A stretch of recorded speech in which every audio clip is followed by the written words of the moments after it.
Hi everybody, I'm Sarah Smedley, an assistant horticulturist at Battery Park City Authority, and I've been asked to make a video about how to make a mask during this terrible pandemic.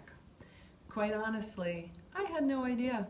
So of course, like a lot of people, I immediately turned to YouTube. And voila, I am now an expert. Well, sort of. Your first task is to select materials.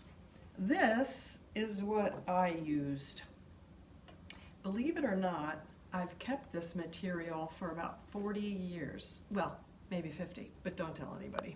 From when my mother taught me how to sew using these same materials. Now I can reuse them and be a good zero waste advocate.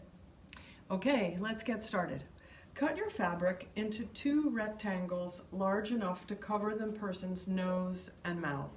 If you have an old t-shirt, cut it into a smaller rectangle and place it on the wrong side of one of the pieces of fabric so that it will be eventually on the inside of the mask. Sew the t-shirt material in place. Then place the 2 pieces of material back to back, so the wrong side of the fabric is facing outward.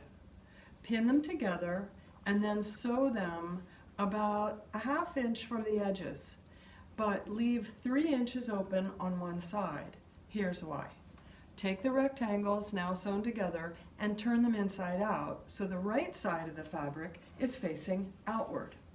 This is why you need to leave the 3-inch gap open so you can pull the fabric through with your fingers. It's kind of like pulling off a tight sweater. Sew the gap so it's closed. You can hand sew or top stitch if you have a sewing machine. Now place the material flat and fold the material from both top and bottom to make 2 pleats like this. Fold 1 pleat from the bottom and the other from the top, about 1 inch from the edge. Use pins to keep your pleats in place.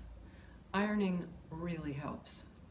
Sew the pleats about a ½ inch from the sides of your mask. Now make 1 more small pleat on the bottom of the mask.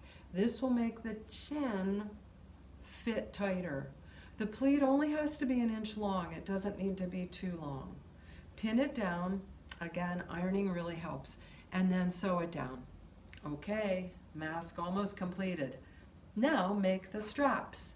If you have elastic or shoelaces, hand sew them onto the mask at 4 places, 2 on each side, top and bottom.